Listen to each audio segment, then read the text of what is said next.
그 사람의 손이 그녀의 손등을 스쳤습니다. 그 순간 심장이 멈추는 줄 알았지요. 40살도 50살도 아닌 벌써 54이 되어버린 가을에 이렇게 가슴이 뛸 줄은 정말 몰랐답니다. 창밖엔 비가 내리고 있었고 그녀는 그 손끝의 온기를 평생 잊지 못하게 되었지요. 살다 보면 이런 생각 드시죠? 다 늦었다. 이 나이에 무슨. 평생 가족만 위해 사셨죠? 남편, 아이들, 시부모님 나보다 늘 남이 먼저였지요. 그런데요, 가슴 한켠에 묻어둔 떨림이 아직 남아있으신가요? 오늘 들려드릴 이야기는요, 54의 평범한 여자가 넘지 말았어야 할 선 앞에 서게 된 이야기입니다. 아무 일도 일어나지 않았지만 분명 무언가는 지나간 이야기이지요. 이야기 시작 전에 구독과 좋아요 한 번씩만 부탁드립니다. 여러분의 작은 응원이 이 이야기를 완성시켜준답니다. 자, 그럼 이야기 속으로 들어가 보겠습니다. 그해 가을 서울 변두리 상계동의 작은 아파트. 한수진 씨는 베란다 창문을 열고 멀리 불암산을 바라보았습니다. 54세 가을이었지요. 아이들은 모두 집을 떠났고 남편 민호 씨는 여전히 지방 현장을 떠돌았습니다. 한 달에 2번 집에 오면 많이 오는 거였지요. 결혼 28년. 그 세월이 어떻게 흘렀는지 가끔은 기억조차 흐릿했습니다. 수진 씨는 3년 전부터 아파트 상가에 작은 꽃집을 운영하고 있었습니다. 수진이네 꽃방이라는 소박한 이름의 가게였지요. 매일 아침 꽃에 물을 주고 손님이 오면 웃으며 맞이하고 저녁이면 홀로 집에 돌아와 뉴스를 켜놓고 밥을 먹었습니다. 조용했습니다. 너무 조용해서 시계 초침 소리가 유난히 크게 들리는 그런 나날이었지요. 어느 날 저녁 남편에게서 전화가 왔습니다. 여보, 태준이 형 있잖아. 내 고향 친구. 태준 씨? 아, 결혼식 때 잠깐 뵌 분? 응, 그 형이 좀 사정이 있어서. 한 달 정도만 우리 집에 있게 해줄 수 있어? 수진 씨는 잠시 망설였습니다. 28년 결혼 생활 동안 남의 신세를 진 적도 남을 재워본 적도 거의 없었으니까요. 무슨 일인데요? 이혼했대. 집도 정리하고 새 거처 구할 때까지만. 미안해, 내가 없는데. 남편의 목소리엔 미안함이 묻어 있었습니다. 수진 씨는 한숨을 삼키며 대답했지요. 알겠어요. 제가 어떻게 하겠어요. 그게 시작이었습니다. 그녀는 그때만 해도 몰랐지요. 그 한 통의 전화가 자신의 가을을 얼마나 뒤흔들어 놓을지. 며칠 뒤 현관벨이 울렸습니다. 문을 열자 낯익은 듯 낯선 남자가 서 있었습니다. 김태준 58. 결혼식 때 잠깐 스친 기억 속 그 사람은 훨씬 젊어 보였었지요. 지금은 머리에 흰서리가 내렸고 눈가엔 세월의 주름이 깊게 패여 있었습니다. 하지만 눈빛은 여전히 맑았습니다. 조금은 쓸쓸해 보이는 그런 눈이었지요. 오랜만입니다, 수진 씨. 패 끼치게 됐네요. 그는 살짝 고개를 숙였습니다. 아니에요. 편하게 계세요. 수진 씨는 어색하게 웃으며 그를 안으로 들였습니다. 그의 손에 들린 건 작은 캐리어 하나와 노란 프리지어 한 다발이었습니다. 이건요?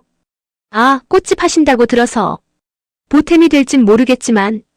수진 씨는 그 프리지어를 받아들며 가슴이 묘하게 설렜습니다. 이 나이에 누군가에게 꽃을 받는다는 게 언제적 일이었던가요? 고마워요. 그녀는 그 말이 왜 이렇게 떨리는지 알 수 없었습니다. 첫날 저녁 수진 씨는 간단히 밥상을 차렸습니다. 된장찌개에 계란말이, 김치 몇 가지. 별거 아니에요. 입에 맞으실지. 아이고, 이게 얼마만의 집밥인지. 태준 씨는 숟가락을 들며 진심으로 고마워했습니다. 혼자 살면서 편의점 도시락으로 연명했다는 그의 말에 수진 씨는 괜히 마음이 짠해졌지요. 저도 혼자 먹는 밥이 많았거든요. 민호 씨가 자주 현장에 나가시니까. 민호가 복 받은 거지. 이런 분이 집에서 기다려주시니. 그 말에 수진 씨는 어색하게 웃었습니다. 기다린다는 말이 왜 이렇게 낯설게 느껴지는 걸까요? 밥을 먹는 동안 두 사람은 별다른 말을 하지 않았습니다. 그저 숟가락 소리와 가끔 스치는 눈빛만이 오갔지요. 그런데 이상했습니다. 그 침묵이 불편하지 않았습니다. 마치 오래된 친구처럼 말하지 않아도 괜찮은 그런 침묵이었지요. 저녁 식사 후 수진 씨는 설거지를 하고 있었습니다. 제가 할게요. 태준 씨가 다가와 수건을 집었습니다. 아니에요, 손님인데. 손님이면 이렇게 얹혀 살면 안 되죠. 최소한 이것만이라도. 그는 능숙하게 그릇을 닦기 시작했습니다. 결혼 생활 25년 동안 직접 했다며 웃었지요. 전 와이프가 몸이 안 좋았거든요. 그래서 집안일은 제가 많이 했어요. 그러셨군요. 수진 씨는 그의 옆모습을 슬쩍 바라보았습니다. 그릇을 닦는 손이 크고 투박했지만 어딘가 다정해 보였습니다. 이 사람은 어떤 결혼 생활을 했던 걸까? 문득 그런 생각이 들었지요. 그날 밤 수진 씨는 이불 속에서 한참을 뒤척였습니다. 거실에 사람이 있다는 게 이렇게 마음이 이상할 줄 몰랐습니다. 불 꺼진 천장을 바라보며 그녀는 자신에게 물었지요. 왜 이러는 거지? 그냥 남편 친구잖아. 그런데 가슴 한쪽이 자꾸 두근거렸습니다. 마치 소녀 시절로 돌아간 것처럼요. 바보같이 이 나이에. 수진 씨는 스스로를 타박하며 눈을 감았습니다. 하지만 잠은 쉽게 오지 않았지요. 베란다 쪽에서 들려오는 빗소리가 그녀의 마음을 자꾸만 흔들어 놓았습니다. 며칠이 지났습니다. 수진 씨와 태준 씨는 자연스럽게 하루의 리듬을 맞춰갔지요. 아침이면 수진 씨가 먼저 일어나 밥을 지었고 태준 씨는 꼭 식사 후 설거지를 도맡았습니다.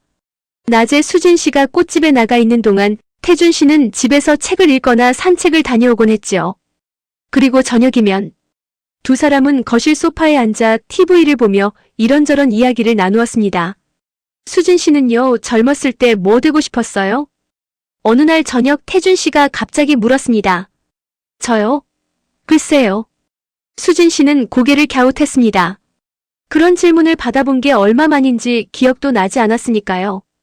원래는요, 미술 선생님이 되고 싶었어요. 미술이요? 네.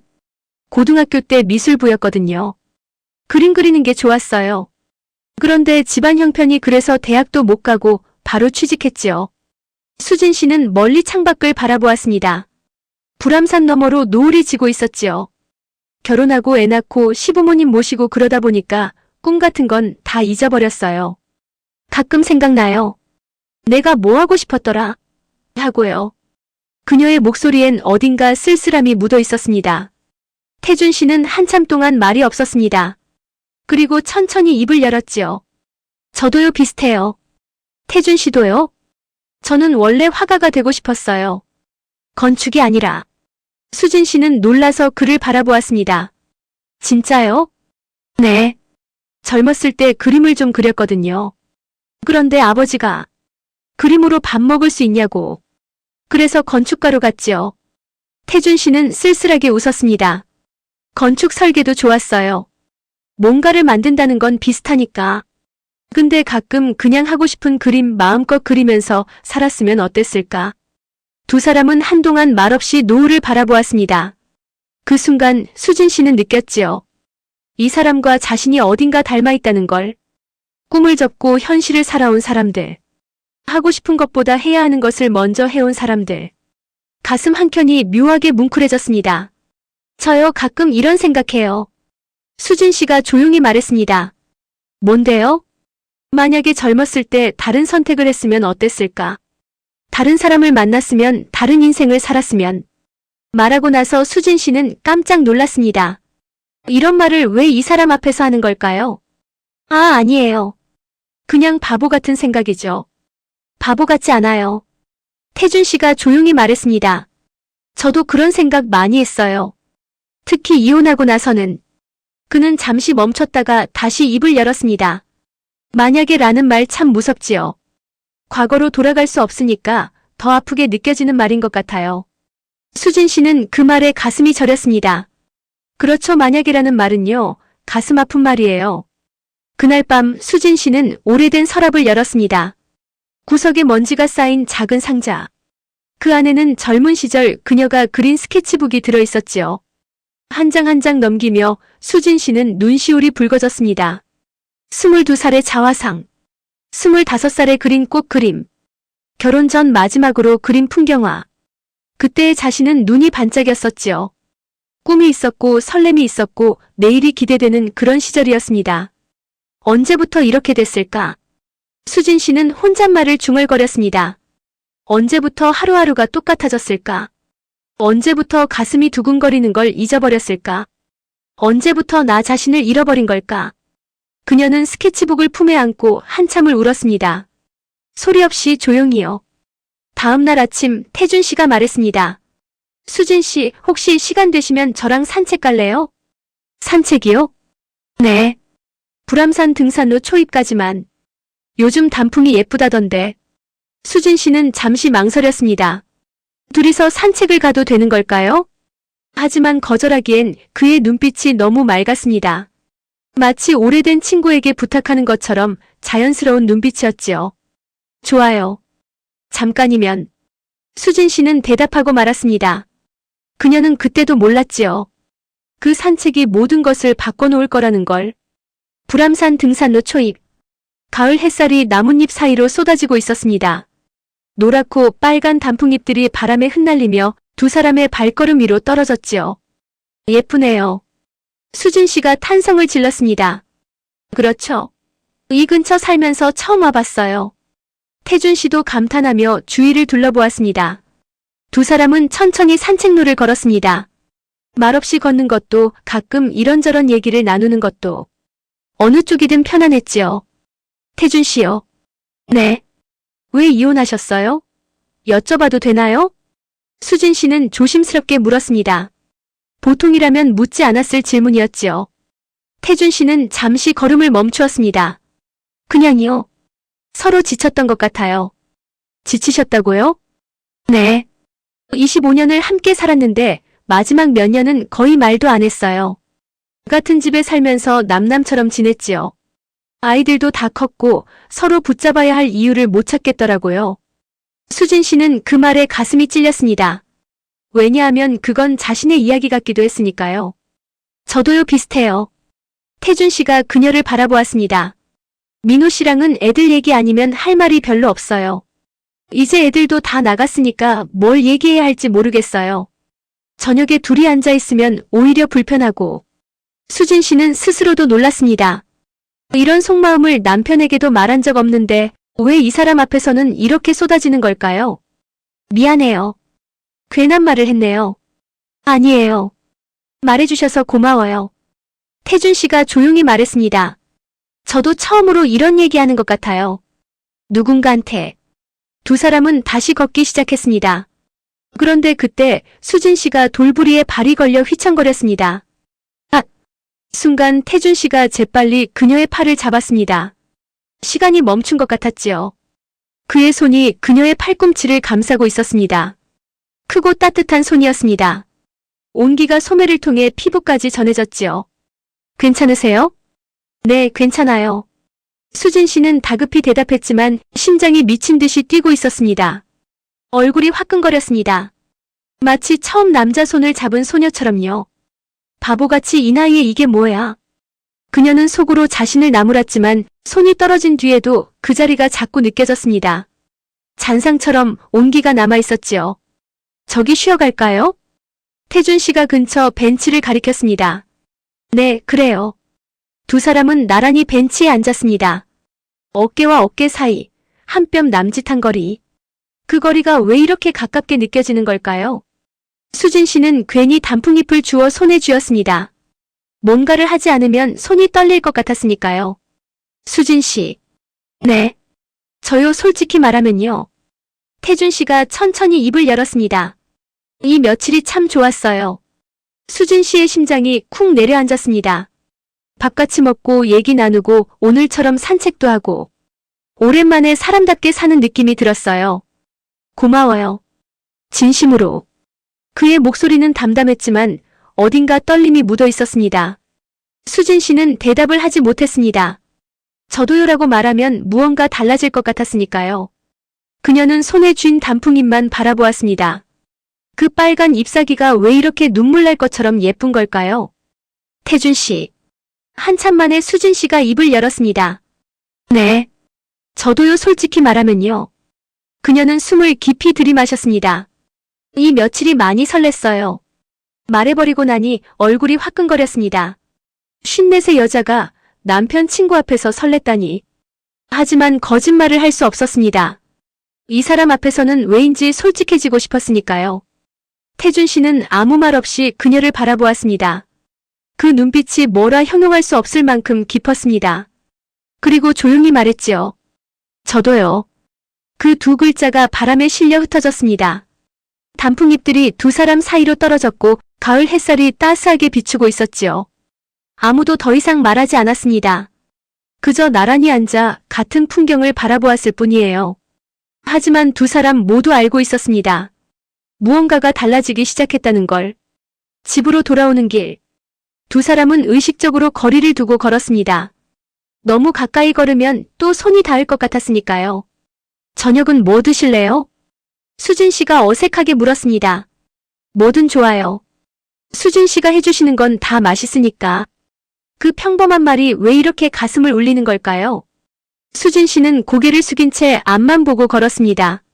자꾸 눈물이 날 것 같았거든요. 기뻐서 우는 건지 두려워서 우는 건지.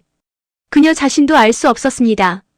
그날 밤 수진 씨는 부엌에서 저녁을 준비하고 있었습니다. 김치찌개를 끓이고 시금치 나물을 무치고 손은 움직이고 있었지만 마음은 다른 곳에 있었지요. 이러면 안 돼. 그녀는 스스로에게 말했습니다. 나는 유부녀야. 28년을 함께한 남편이 있어. 이런 감정을 느끼면 안 돼. 하지만 마음은 말을 듣지 않았습니다. 자꾸만 거실 쪽을 돌아보게 되었고 태준 씨의 목소리가 들릴 때마다 귀가 쫑긋해졌지요. 수진 씨, 뭐 도와드릴까요? 태준 씨가 부엌으로 들어왔습니다. 아니에요. 거의 다 됐어요. 수진 씨는 황급히 대답했습니다. 그가 가까이 오면 또 심장이 미쳐버릴 것 같았으니까요. 그래도 뭐라도 할게요. 상 차리는 거라도. 태준 씨가 그녀 옆으로 다가왔습니다.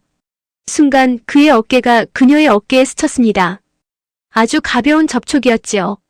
하지만 그 찰나에 수진 씨의 심장이 쿵 하고 멈추는 것 같았습니다.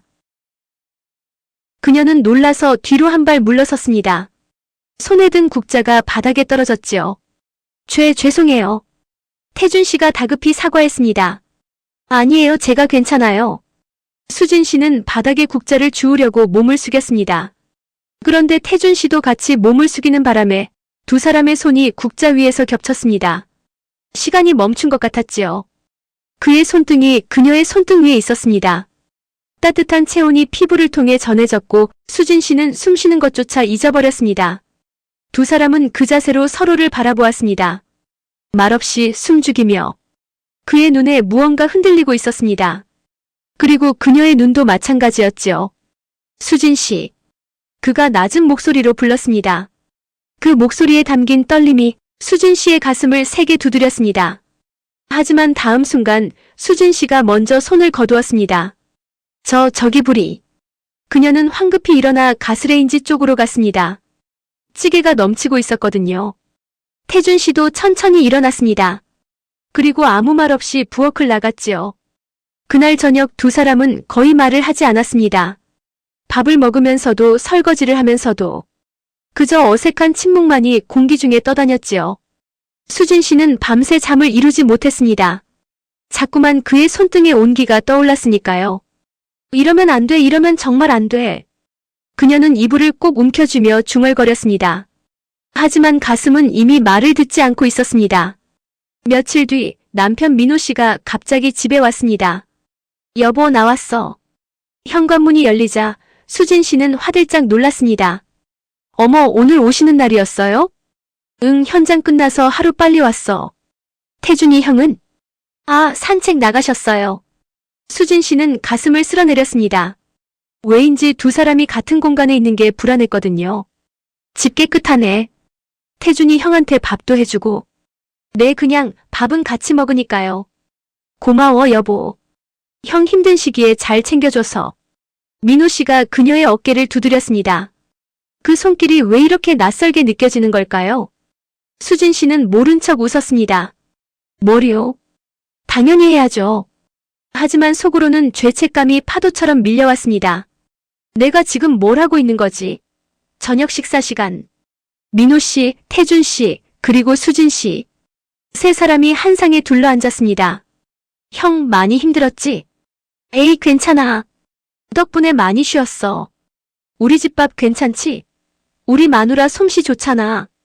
응, 정말 맛있더라. 태준 씨가 짧게 대답했습니다. 그의 눈이 잠깐 수진 씨를 스쳤지요. 수진 씨는 고개를 숙인 채 밥만 먹었습니다. 가슴이 너무 답답했거든요. 남편과 그 사람이 나란히 앉아있는 모습을 보니 자신이 한 감정들이 너무나 죄스럽게 느껴졌습니다. 나는 나쁜 사람이야. 그녀는 속으로 자신을 질책했습니다. 28년을 함께한 남편이 있는데 왜 이런 감정을 느끼는 거지? 나는 정말 나쁜 여자야. 밤이 되었습니다. 민호 씨가 먼저 잠자리에 든 후 수진 씨는 거실에 나와 물을 마셨습니다. 그런데 베란다에 불이 켜져 있었습니다. 태준 씨가 홀로 서서 밤하늘을 바라보고 있었지요. 수진 씨는 잠시 망설였습니다. 그냥 방으로 돌아갈까 말을 걸까? 하지만 발걸음은 이미 베란다 쪽으로 향하고 있었습니다. 태준 씨, 수진 씨. 태준 씨가 돌아보았습니다. 그의 표정이 어딘가 굳어 있었지요. 잠 안 오세요? 내 생각이 좀 많아서요. 두 사람은 나란히 서서 밤하늘을 바라보았습니다. 불암산의 능선이 어둠 속에 희미하게 보였지요. 한참 동안 침묵이 흘렀습니다. 그리고 태준 씨가 먼저 입을 열었습니다. 수진 씨, 저 내일 나가려고요. 수진 씨의 심장이 쿵 내려앉았습니다. 왜요? 아직 한 달 안 됐는데. 새 집이 구해져서요. 월세방이지만 충분해요. 거짓말인 게 느껴졌습니다. 그의 눈을 보면 알 수 있었지요. 진짜 이유가 뭐예요? 수진 씨가 조용히 물었습니다. 태준 씨가 한숨을 내쉬었습니다. 알잖아요. 왜 나가려는지. 더 있으면 안 될 것 같아서요. 그 말에 수진 씨의 눈가가 뜨거워졌습니다. 저도 알아요. 수진 씨가 떨리는 목소리로 말했습니다. 이러면 안 된다는 거. 우리가 지금 하는 게 뭔지. 근데 왜? 그녀의 목소리가 갈라졌습니다. 왜 이렇게 마음이 아픈 걸까요? 태준 씨가 떠난다는데. 눈물이 뺨을 타고 흘러내렸습니다. 수진 씨는 다급히 손등으로 눈물을 닦았지요. 미안해요. 제가 왜 이러는지. 미안하지 마세요. 태준 씨가 낮은 목소리로 말했습니다. 저도 똑같으니까요. 그가 한 발 다가왔습니다. 그리고 천천히 조심스럽게 그녀의 손등에 자신의 손을 포겠습니다. 수진 씨는 숨을 멈추었습니다. 그의 손이 따뜻했습니다. 마른 가지에 봄볕이 닿는 것처럼 따스하고 간절했지요. 수진 씨. 그가 그녀를 바라보며 말했습니다. 솔직히 말할게요. 이 며칠 동안요, 저는 행복했어요. 25년 결혼 생활 동안 느껴본 적 없는 행복을요. 수진 씨의 눈물이 더 흘러내렸습니다. 밥같이 먹고 얘기 나누고 산책하고 그 평범한 것들이 이렇게 소중한 줄 몰랐어요. 태준 씨. 하지만 그래서 나가야 해요. 그의 목소리가 떨렸습니다. 더 있으면 저는 선을 넘을 것 같아요. 당신도 나도 민호도 다 망가질 거예요.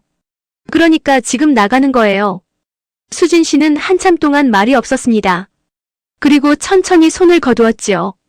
알겠어요. 그녀의 목소리는 담담했지만 울음을 참고 있는 게 느껴졌습니다. 가세요. 그게 맞는 거예요. 수진 씨. 괜찮아요.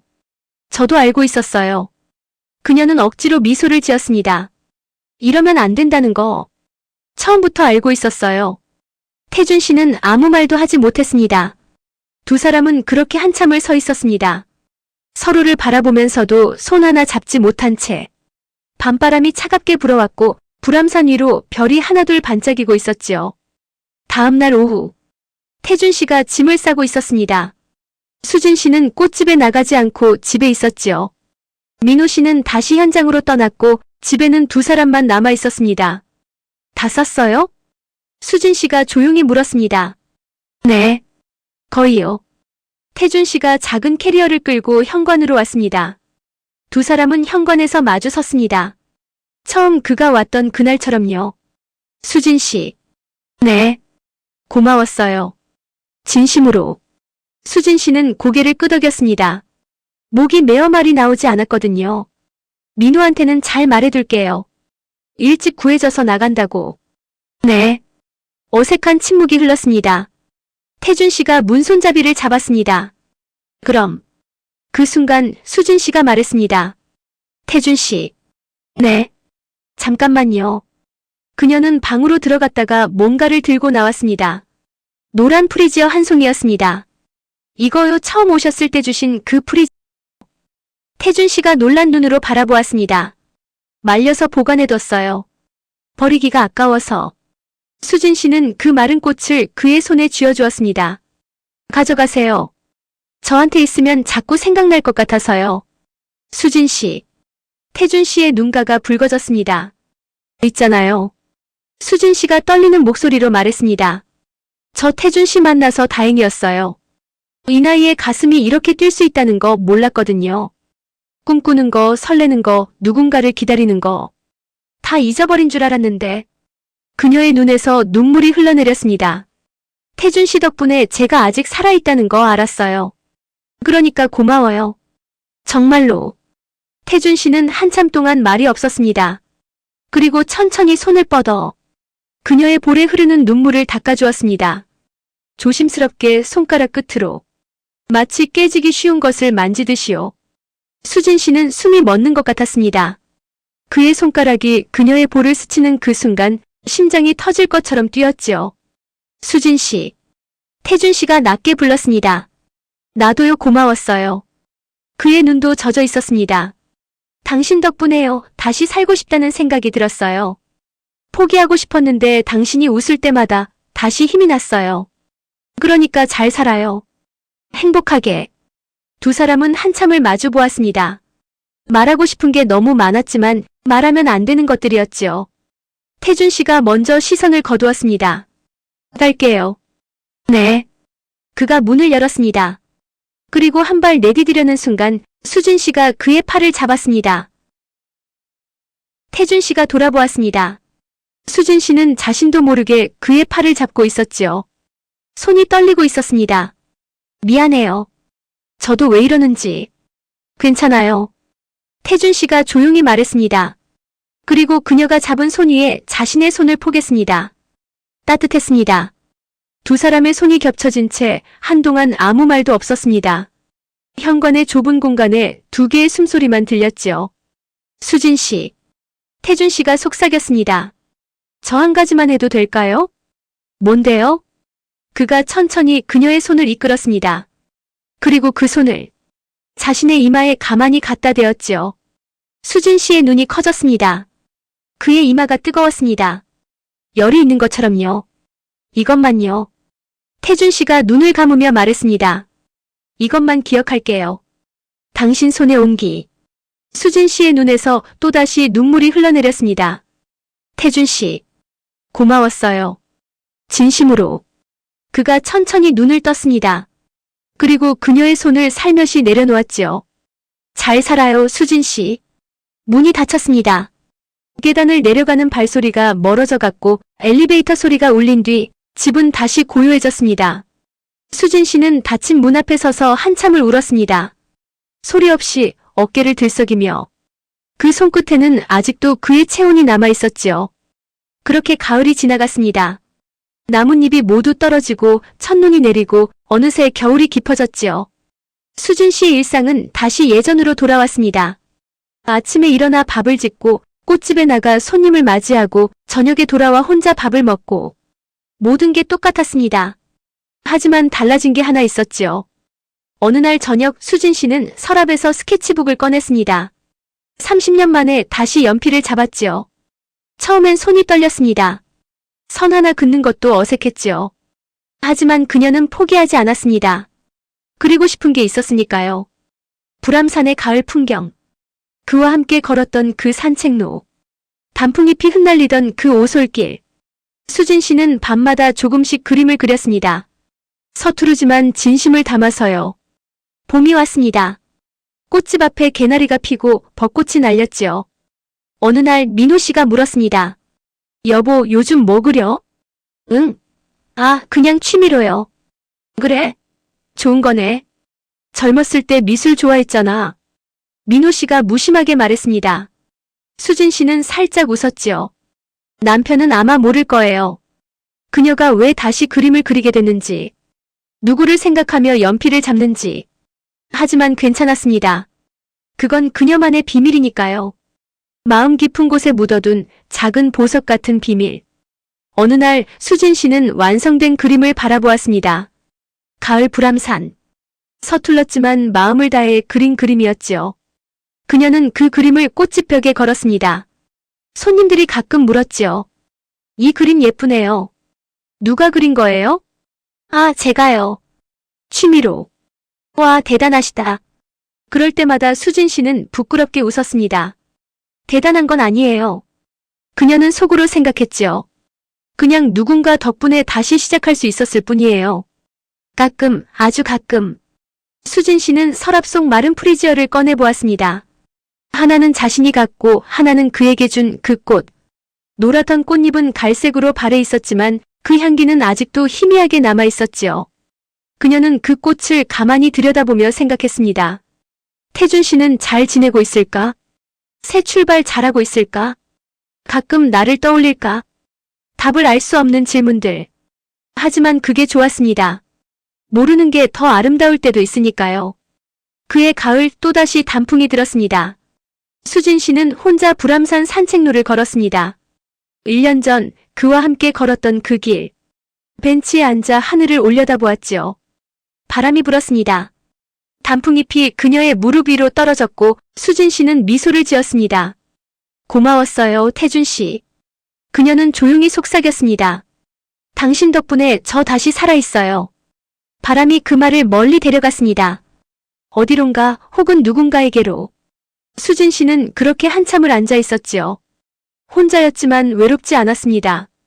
가슴 한켠에 그 사람이 있었으니까요. 영원히 넘지 못할 선 너머에서 여전히 반짝이고 있는 그 사람이. 사랑은요. 나이를 묻지 않더라고요. 54세 가을에도 60의 봄에도 가슴은 여전히 뛸 수 있었지요. 다만 어떤 사랑은 이루어지지 않아서 더 아름다운 거예요. 넘지 않았기에 지킬 수 있었던 것들, 말하지 않았기에 더 오래 남는 것들. 그런 게 있답니다. 그러니까요, 여러분. 마음속에 묻어둔 누군가가 있다면 그건 부끄러운 게 아니에요. 그건 여러분이 아직 살아있다는 증거니까요. 오늘 이야기 어떠셨나요? 혹시 여러분도 마음속에 묻어둔 사람이 있으신가요? 넘지 못한 선 앞에서 멈춰 섰던 기억, 말하지 못하고 삼킨 고백, 그런 경험이 있으시다면 댓글로 살짝 나눠주세요.